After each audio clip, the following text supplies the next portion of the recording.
നമ്മുടെ നാട്ടില് എന്താണ് പഞ്ചായത്തുകൾ ശാക്തീകരിപ്പിക്കാൻ കഴിയുന്ന നല്ല സ്ട്രീറ്റുകളെ കുറിച്ച് നമ്മൾ വിഭാവന ചെയ്യുന്നുണ്ട്.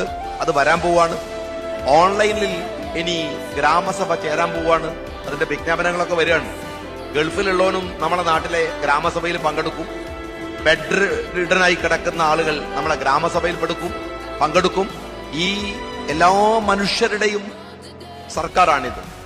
അതല്ലാതെ കുറെ പൈസയും സമ്പത്തും സൗകര്യങ്ങളും ഉള്ളവന്റെ മാത്രം സർക്കാരല്ല ഇത്. എല്ലാവരുടെയും സർക്കാരാണ്. ബെഡിൽ കടന്നു പോകുന്ന ഒരു മനുഷ്യൻ ഈ സർക്കാരിന്റെ ഗതികൾ അറിയാതിരിക്കാൻ പാടില്ല. വീട്ടിൽ നിന്നു പോകുന്ന ഒരാൾ ഈ സർക്കാർ എന്താണ് ചെയ്യുന്നത് എന്ന് തിരിച്ചറിയാതെ പോയിക്കൂടാ.